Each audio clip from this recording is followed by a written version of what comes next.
Hey there, School of Tomorrow students. I'm gonna hopefully keep the fan off on the laptop here. In the last few episodes, occasionally I've overstressed the poor little MacBook Pro. Around 2009, I got it as a hand-me-down for like $400, and it has served me well. Just to locate you in time and space vis-a-vis this recording, like what was going on at the time. The Hawthorne Street Fair has been featuring in place-based education videos by me in the recent past, but without any pictures from said Hawthorne Street Fair. Now, I happen to get a few only this year. I have older photo albums that show the street fair in prior years, but this time I had a low battery condition and ran out of battery pretty early into the evening. However, it was a great evening in that my mother was able to navigate her way all the way down to her bank on point and back. She had to take some rests and so on, but that's a great workout for a 90-year-old. We had a good time. Thank you, Hawthorne Street Fair. Now, what I want to talk about is back to work, right? That was play, and that was place-based orientation, right? I like to start and end, intro and outro, in terms of place or geography. Not required, even could just be done in the narrative. It doesn't have to be a fancy slideshow thing. For the same reason I prefer to have autobiography mixed in with history. For the same reason I like Kierkegaard's concluding unscientific postscript. For the same reason I like to keep the viewpoint conscious, like when you're looking at an XYZ axis, where are you? What is your angle? Keep in mind that if you go around to the back of a number line, left will be to your right. What used to be negative will be to your positive, and so on. Just remember the viewpoint is something you have responsibility for, at least to think about. Now, I've seen some typos and so on in both versions of this Jupyter Notebook. And what I wanted to do is show you in JupyterLab how I can show both notebooks side by side. Like I write, in this notebook we randomly generate IVM tetrahedrons and compute their volumes. Of course, I want the verb to compute their volumes. So I can pop this open in markdown mode, basically edit mode, and then shift enter to go back to visual mode. I have what's called a dark theme going this time, which means only that the pictures certainly stand out with more contrast. Let's go back to the other mode just so you can see what I'm talking about. Under settings, no, under view maybe. Let's see, how about settings? Under settings, Jupyter theme. Now I only have dark and light installed. In Jupyter Notebook, which is the related one notebook at a time application, I have other themes. I can't share them on GitHub especially. I don't know if this will share on GitHub as dark themed. I kind of don't think so. I think GitHub likes to share everything in this other theme here that I'm showing, but we'll check that maybe. So what we did in the last few videos is randomly compute tetrahedrons in the IVM space. All the vertices were always at the centers of CCP spheres, in other words. Sometimes I maybe didn't make it clear that we were only taking integer hops. When we go from sphere to sphere, or when we do our linear combinations, we're choosing to use integers and to always hop in one of these 12 directions. What it comes down to is we never leave the space of CCP centers. That's our domain. And from that we pick 4 random balls and compute the volume.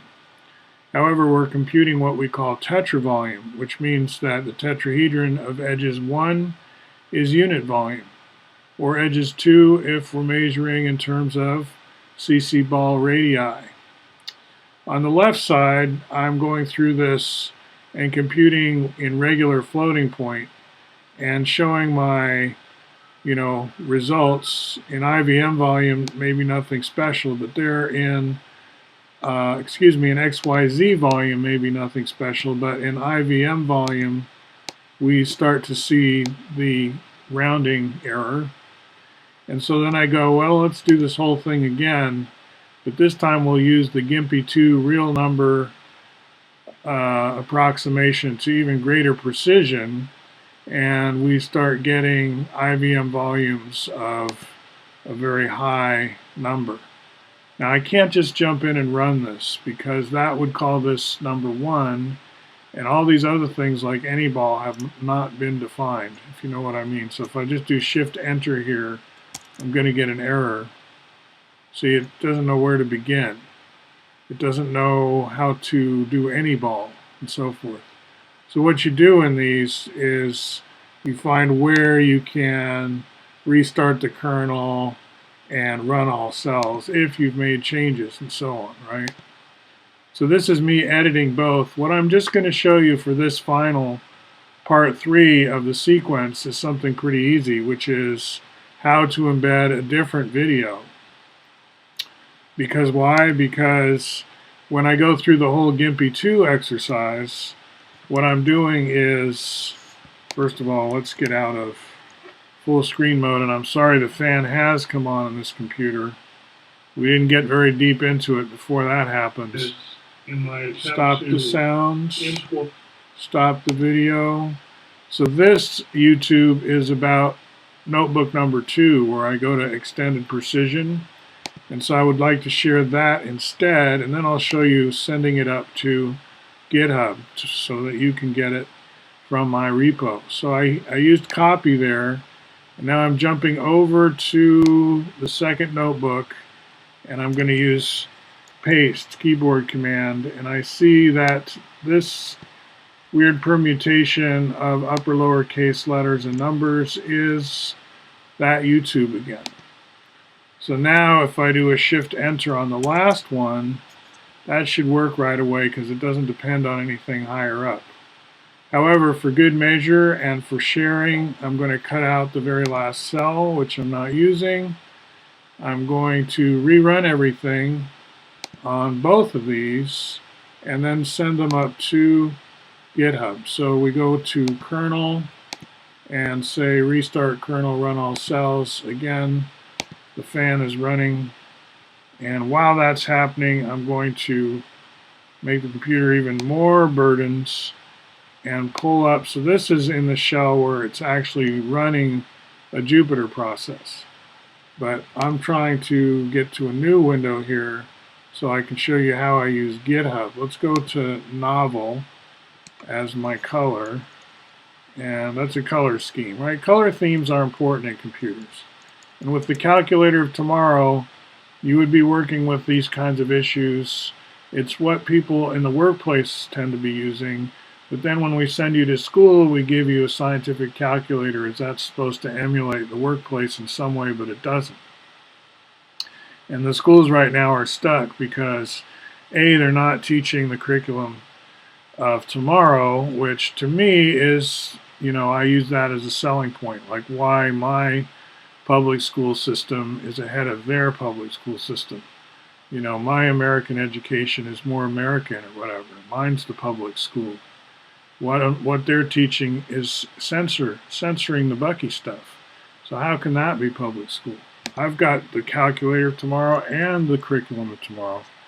But getting you to use the calculator of tomorrow takes having some equipment, having hardware, and that's expensive, and there are priorities, if you know what I mean. And you might not be one of them. So what we're going to do here is, remember, I only had to pay $400 for all this that I'm using. Actually, the bigger monitor, that was more expense. And I'm saying maybe your school system buys this stuff for you. Maybe it's not. Everybody personally owns their same thing, so when it breaks, you can get another one, store a lot of stuff in the cloud. So the actual physical computer isn't that important, perhaps. Lots of IT needs to go into this, and is, right? We're working on it. 1 laptop per child did not die. It's policy in many school districts.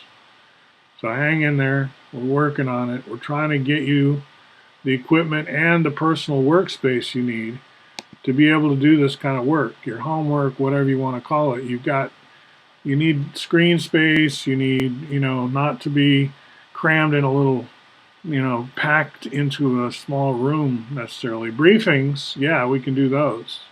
And then go back to work and get your work done. Like, you need at least a cubicle, right? A study carrel. All right, so let's do Git. CD into Documents, Python 5, and Git add both these random things. So let's see what we can get out of that. See, those are the two we want to add. So we'll add those two, and then we'll go git commit message upgrades to both randoms. Kind of a not such a smart message maybe, but I'm doing it on the fly. And now those are locally committed, staged, ready to go, ready to be launched into GitHub world, but they're currently not yet there. In other words, I haven't pushed my changes. So I say git push, and these recent changes, fixing the word computer, making it compute instead. Oh, but have I run the other notebook? No. So hey, back up, back to notebook. Never did do the kernel on this one, did I? So I'm going to restart run all cells on number 2. That's the one that's pretty much identical on purpose, right? Because I want people to see how little I had to do to get the extended precision beyond just swapping in a new type. Now that came with some earlier work on the code, so I'm not saying it's always trivial. How your language deals with types is a pretty deep topic, and Python is pretty elegant, but it's a dynamically typed language, which means it's pretty far removed from the hardware in some ways, which means it's relatively slow. Okay, fan is burning along, and there's our other video at the bottom, and all the numbers are sequenced. So now I feel better. I feel in a better position to start that process over. Add the 2. It says there's nothing to add. Do I need to change? Let's do a save on each of these. Kind of force a new save. Okay. We'll commit. Now they've been changed, and now we will push. And here now, finally, it's going up to the GitHub repo. So that's the first time that the extended precision one has ever been there, right? I haven't ever before put it there. So let's just go see that it's there. And sometimes when they're this early into it, like they've just gone there, they may not render right away. There's some kind of cache system going on. There's some kind of how they allocate time to the Jupyter Notebook rendering is a little bit of a mystery to me, because sometimes I'll ask to see right away my Jupyter Notebook rendered on GitHub, my newest one, and it won't render. I end up going to NB Viewer to get it to render. But let's scroll down here to random. There's the new one. Just added it. Clicked on it. Let's see if it renders here, or if it says it has a problem. Usually if it says it has a problem and I come back later, it might work at that point. I feel like there's some kind of cache going on behind the scenes. See, that didn't work, right? So now I'm going to take the URL and I'm going to go over to NB Viewer, and I'm going to confirm that it works looking through NB Viewer, which is better at showing the YouTube anyway, right? I can actually confirm that I got the right YouTube and so on. So there I am pasting in the same URL I was just trying to look at on GitHub and not getting. So now I'm going to look at it. Did I not hit go? Go. Now I'm going to look at it in NB Viewer, we hope. It's taking its time. So it's a busy day on the network, I guess, right? So in the same time, I'll go back here and try to reload this page just for fun. We'll do a race. Who gets there first? Okay, notebook viewer, still nothing. I'm going to start closing some other tabs. Been looking at Islam and Oregon today, this morning. Again, I'm touching on themes I often do touch on. This one has to do with women who are in control of their own lives, so to speak, and how they might be also of the Muslim faith. That's something I wrote about this morning. Not the first time. It's because out here in Oregon we have lots of women like that who run farms and factories and stuff, have their own business. So something went wrong again on GitHub, but on the NB viewer we do have a rendering finally, and I am able to scroll through and see my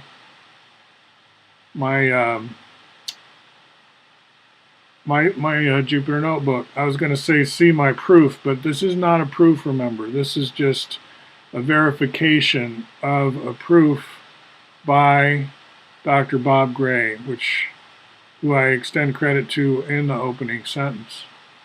All right, there may be more changes. By the time you look at this, I could have made more changes, but for now, I'm going to call it a day. Talk to you soon.